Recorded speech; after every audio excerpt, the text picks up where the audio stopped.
NMF news देख रहे हैं आप और मैं हूं आपके साथ वागीशा पांडे। महाराष्ट्र में विधानसभा चुनाव बहुत जल्दी होने वाले हैं। हालांकि चुनाव आयोग की तरफ से अभी महाराष्ट्र की विधानसभा चुनावों की तारीखों का ऐलान नहीं किया है, लेकिन सभी पार्टियां, चाहे हम भारतीय जनता पार्टी की बात करें या फिर शिंदे शिवसेना की बात करें, ठाकरे शिवसेना की, शरद पवार की या फिर कांग्रेस की या फिर असदुद्दीन ओवैसी की पार्टी, सभी छोटे छोटे दल महाराष्ट्र में विधानसभा चुनाव के लिए जीतने के लिए जोर आजमाइशें लगा रहे हैं। ऐसे में अब भारतीय जनता पार्टी को हराने के लिए ओवैसी के दो नेता आगे आ गए हैं।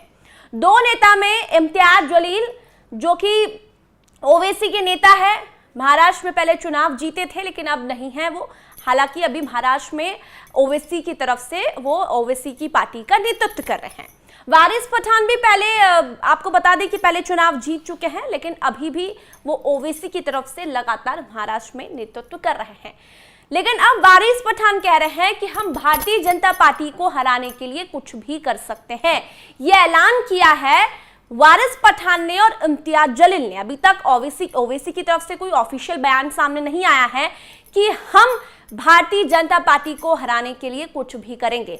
अब इम्तियाज जलील ने और वारिस पठान ने यह कहा है कि हम एमवीए के साथ आएंगे, हम एमवीए के साथ चुनाव लड़ेंगे, यानी कि ठाकरे की शिवसेना के साथ चुनाव लड़ेंगे, क्योंकि हम बीजेपी को हराने के लिए कुछ भी कर सकते हैं। एमवीए को पत्र लिखा गया है इम्तियाज जलील की तरफ से और यह कहा गया है कि आपका और हमारा मकसद तो एक ही है, इसलिए हम साथ चुनाव लड़ेंगे। और अगर आपको ये स्वीकार है, अगर आप चाहते हैं कि हम एक साथ चुनाव लड़ें, भारतीय जनता पार्टी को हराएं, तो आप हमारा पत्र स्वीकार करें और हम साथ में विधानसभा चुनाव लड़ेंगे। पहले आप वारिस पठान का वो बयान सुनिए जिसमें वो एमवीए के साथ आने की बात कर रहे हैं। सुनिए। देखिए, महाराष्ट्र में चुनाव होने जा रहे हैं, बहुत अनकरीब है, 1-2 महीने के अंदर चुनाव हो जाएंगे। हम भी लड़ेंगे, मजलिस इत्तेहादुल मुस्लिमीन पूरी ताकत से लड़ेगी और हमारा भी इंटेंशन, एम यही है, मंशा यही है कि हम किसी भी तरह बीजेपी को हराएं चुनाव में। तो हमने महाविकास आघाड़ी जो थे उनको, हमारे महाराष्ट्र के जो सदर है इम्तियाज भाई, उन्होंने कहा कि ठीक है, आइए, आपका भी इंटेंशन हो ये बीजेपी को हराना, तो आइए हम साथ में मिलकर कांधे से कांधा मिलाकर लड़ते हैं, हराते हैं उनको। अब उनकी बात भी हुई, फिर इम्तियाज भाई ने उनको लेटर भी दिया है कि मुख्तलिफ सीटों की कुछ बात हुई है उस पर, वो तो नहीं बता सकता मैं आपको। अब तमाम चीजें उनके साथ बातचीत हो रही है, अब उनका फर्ज बनता है कि आए, बात करें, चर्चा तो होनी चाहिए ना। फिर हम तो लड़ेंगे, लेकिन देखिए, संविधान ने जितना अधिकार कांग्रेस, राष्ट्रवादी को, जितना समाजवादी को दिया, उतना अधिकार मजलिस इत्तेहादुल मुस्लिमीन को भी है। तो हम तो पूरी तरह से लड़ेंगे और इंशाल्लाह को यकीन है। आपको बता दें कि भायखला, जो कि महाराष्ट्र की विधानसभा सीट है, वहां से पहले विधायक रहे हैं, लेकिन इस बार जो चुनाव हुए थे उसमें हार गए थे विधानसभा चुनाव, और पूर्व सांसद रहे इम्तियाज जलील।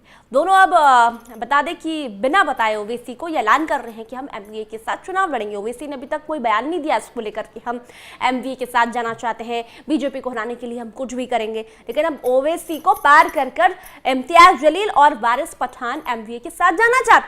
लेकिन इसमें दो सवाल है।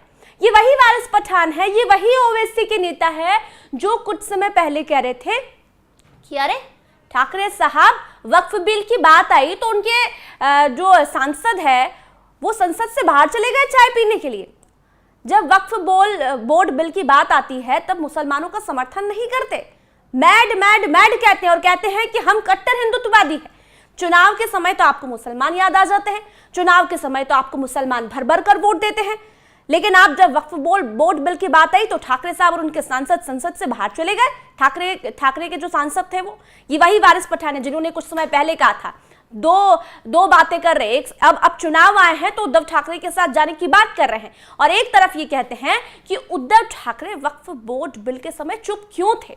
कुछ समय पहले हमने देखा कि ठाकरे के घर के बाहर मुसलमानों ने विरोध प्रदर्शन भी किया था और ये कहा था कि वक्फ बोर्ड बिल पर आखिर ठाकरे क्यों नहीं बोल रहे हैं जब हमने इन्हें वोट दिया है। तो अब एक तरफ ये कह रहे हैं कि हमको ठाकरे के साथ आना है। आखिर क्या, कौन है ए और बी टीम? वारिस पठान ने कहा कि बाद में ये हमें कहेंगे कि ए टीम और बी टीम। ओवैसी को तो वैसे ही बीजेपी की बी टीम कहते हैं लोग, कि ये तो बी टीम है, विपक्ष के लोग ही कहते हैं कि बीजेपी की बी टीम है ओवैसी। तो यहाँ पर कौन ए और कौन बी है, दो बातें कर रहे हैं।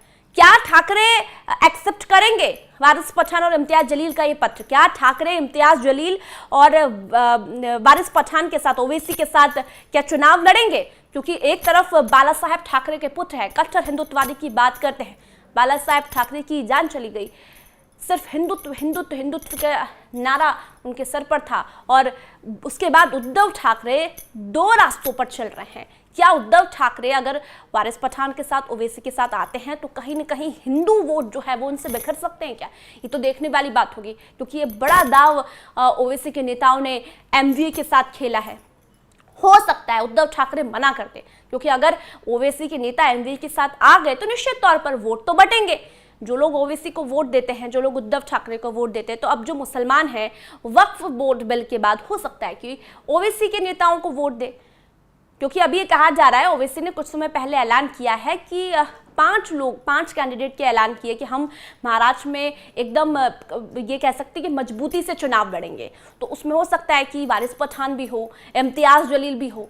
तो ऐसे में उद्धव ठाकरे क्या एक्सेप्ट करेंगे पत्र, या फिर ओवैसी अकेले ही चुनाव लड़ेंगे और फिर से जो विपक्षी टीम है वो उन पर ए और बी टीम का आरोप लगाएगी? ये देखने वाली बात होगी। अगर आपको भी लगता है कि ठाकरे ये पत्र जो है वो एक्सेप्ट कर लें, और अगर नहीं करते हैं तो क्यों नहीं करते, अपनी राय इस वीडियो में कमेंट कर रखिए कि क्या ओवैसी के माफ कीजिएगा, क्या ठाकरे को ओवैसी के नेताओं का ये पत्र एक्सेप्ट करना चाहिए? क्या ठाकरे को अगर ओवैसी के नेताओं के साथ आते हैं तो क्या कोई नुकसान हो सकता है आने वाले विधानसभा चुनाव में? क्या हिंदू वोट बैंक बढ़ सकते हैं?